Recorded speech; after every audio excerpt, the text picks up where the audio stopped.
Hey guys, my name is David, and you are watching Stories Told. Today, I am going to explain a comedy, horror, mystery movie called Come to Daddy.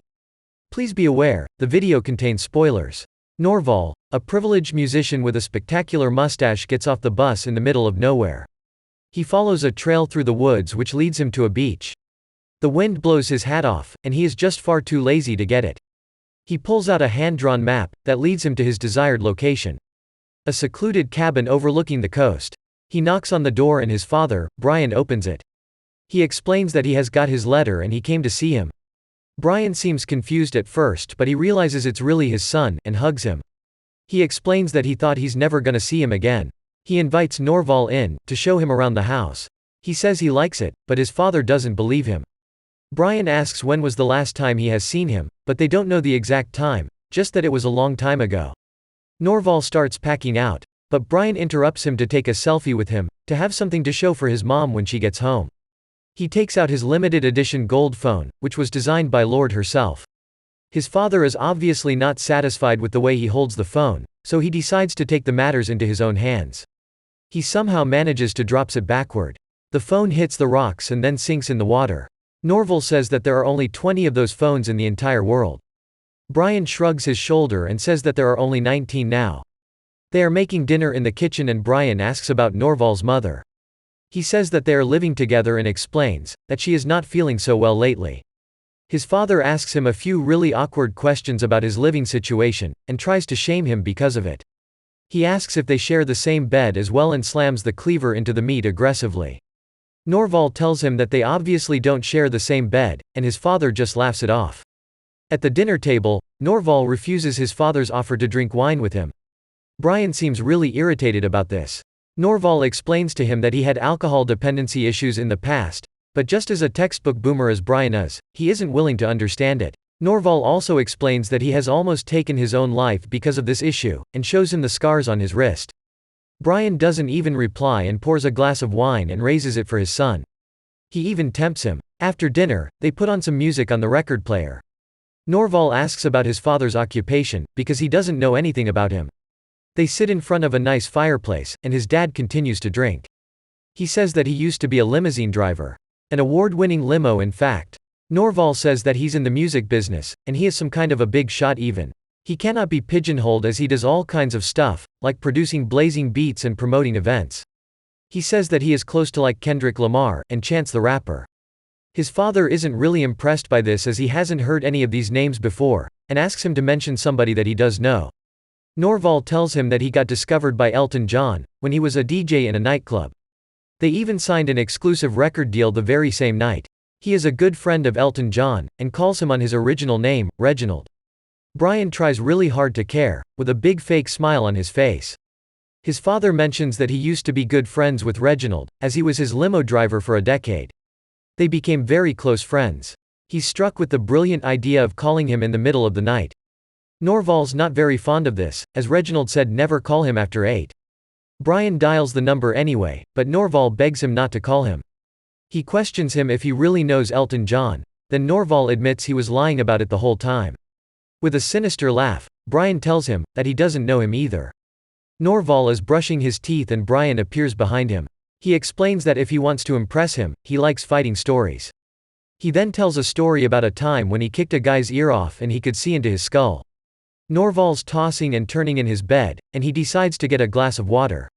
He eavesdrops on his father who is on the phone with a man named Jethro. They are talking about using him as leverage. Brian almost catches him in the act, but he runs back to bed, pretending to be asleep. The next day, Norval explains his concerns about his dad being rather rejective of him. He doesn't quite understand why his dad asked him to visit him in the first place. Brian once again avoids answering, saying that he needs to take a crap and they should go for a swim afterward. Norval calls his mom, and tells her about his disappointment, but he's looking forward getting to know more of his father. He's chilling in the water when a rock flies next to his head. He notices Brian, standing on the shore.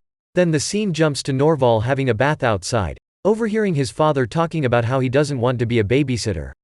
He asks Brian once again about the letter, he tells him to drop it. Norval, being fed up with this whole situation, demands answers. Brian states that he doesn't owe any explanation to anyone. He says that his father probably wrote the letter when he was drunk, and doesn't even remember about it. He calls him a useless drunk. They insult each other. Brian calls his son a certified cunt repeatedly. He then starts pushing him around. Norval sits to try to calm his nerves. When he opens his eyes, Brian lounges at him with a cleaver. He grabs his throat, and just before he finishes him off with the cleaver, he collapses. He calls his mom and explains that his dad died of a heart attack. He spreads a blanket on the corpse and calls the coroner's office. The sheriff comes the next day to question him. Norval doesn't mention that his father almost killed him before he died. He believes him because he doesn't have raisin eyes. It's his theory that bad guys always have eyes that look like raisins. He tells him that Brian did have those raisin eyes. He burps to cheer Norval up and leaves. Norval explains to Gladys, the coroner, that he didn't really like his dad. He fills the paperwork. The coroner explains that the body's gonna be embalmed and they are gonna bring it back here because of a storage issue in town.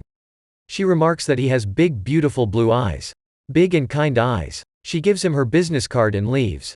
He then sits on the beach, and gets spooked by a floating plastic bag, with "thank you" written on it. He then helps Gladys with bringing his father back in the afternoon. She explains that it gets easier with time and he should talk to his dad. At night, he hears strange noises. Then walks over to the body bag to zip it up. In the morning, he tries to read the Celestine prophecy, but he is definitely not in the mood for philosophy. While getting dressed, he hears the noises again. He's debating whether to call Gladys or not, but before picking up the phone, it starts to ring. He picks up, but nobody answers it. He decides to cover the body bag with the blanket he used earlier.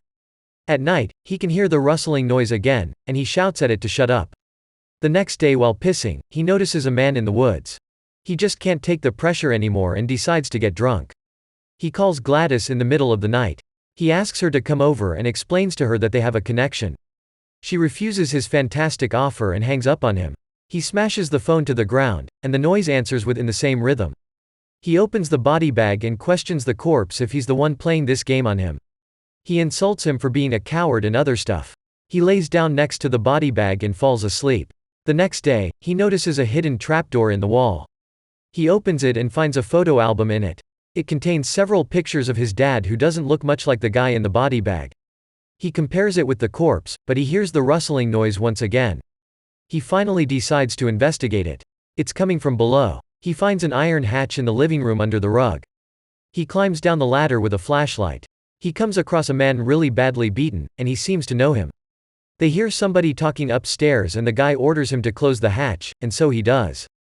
The guy then explains to him that he is his real dad, and the men upstairs came to kill him. He orders Norval to take the dumbbell from the floor and bash the intruder's head in once he is downstairs with them. He hides in the closet. Jethro turns on the lights. He tells Brian that he has a pen stuffed with his excrement and he's gonna stab him with it. It's gonna give him an infection which is gonna kill him. He offers to take him to the hospital if he tells him what he wants to hear. Brian refuses to tell the truth, but Jethro reads him. He tells him that he reads articles about body language, so that's how he knows that he's lying. He stabs him twice, and Brian cries out for help. Norval's in shock and he is frozen. Jethro finds him in the closet, but Norval punches him with the dumbbell. Jethro falls on his back, but kicks Norval back to the closet and escapes. His father tells him that he is supposed to kill him. He asks about what happened to the man upstairs. His name was Gordon, and Norval explains the situation to his father, who is rather delighted by the fact that Gordon has died. Jethro tells them that he is going to be back with a little friend, Dandy, the hunchback. Brian asks his son to pick the lock with the pen. While he is picking the lock, Brian tells the story of when they kidnapped the daughter of Thailand's richest man. They were supposed to split the ransom, but he decided to dip with it.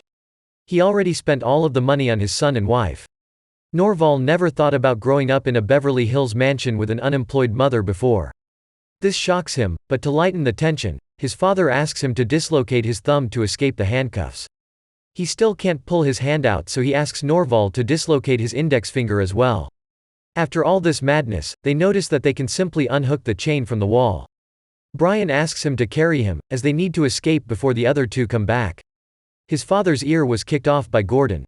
Norval mentions that they can look for it to sew it back on. He tells him that he ate it because Gordon made him do it. He could choose between eating his own ear and drinking a shot of Gordon's semen. They were starving him, and he wanted something to eat. He lectures his father that semen contains more nutrients than an ear. Brian tells him that the semen was even yellow, and questions why are they arguing about it in the first place, when they are in a hurry. Norval mentions that he needs to go to the toilet for a piss. When he opens the door, he finds Dandy in there taking a number 2. He starts beating up Norval, throwing him around the kitchen while the world's strongest toilet paper is stuck in his butt. Norval gets his hand on a barbecue fork and stabs Dandy in the balls like 100 times. After this, he goes full psycho on him, ultimately suffocating him with some plastic wrap and bashing his head violently. He washes his face, then they leave with his father. He asks him who Ryan is. He mentions that Gordon had a tattoo that said, "R.I.P. Ryan." Brian tells him that he was Gordon's son, who slashed his wrists and died. When they get down to the shore, Jethro pulls up in with his car. He has a crossbow loaded with a fire arrow. Norval says that his address is on his luggage, so they need to kill Jethro before he finds it. Their plan is that Norval's gonna hide in the trunk and will strike him down once he's alone and vulnerable. Jethro finds out about Dandy and walks to the balcony. He reads out their address and announces that the Greenwood family is officially screwed. He drives off and calls for a prostitute. Once they stop, Norval opens the trunk from the inside somehow and takes the crossbow. He accidentally fires it while closing the door. The prostitute arrives and he tries to bribe her to leave. He even guessed her name, Precious. Shit you not, that's her name. Norval tries to rent a room in the same motel, but the receptionist tells him that they are full because of the geology conference in town. He mentions that it is just a giant swingers party, not an actual conference. He walks out to come up with a plan. He walks back in and tells the receptionist that a suspicious woman is lingering around in the parking lot. The receptionist describes himself as a titty-holic, and goes out to investigate. Once he is out, Norval takes all the room keys and the paper spike from the desk. He punctures the tire of Jethro's car first, then tries to open the front door, but it is chained. He enters the back door. He's in another room trying to get to where Jethro and Precious are. 4 people are sleeping there naked. He tries to sneak past them, but he steps on the remote and the TV turns on. He then panics and opens the back door to the room where the 2 are. Precious tackles him and has him in a chokehold. Jethro tells him that he is going to kill him and his mother as well. His last message to his mother is that he loves her, but Jethro, the evil bastard's gonna tell her mother that he hated her. He stabs Norval multiple times in the stomach with the paper spike, then sticks it through his cheek. Norval passes out. He insults Precious then leaves. Norval wakes up and he can hear Jethro crashing his car.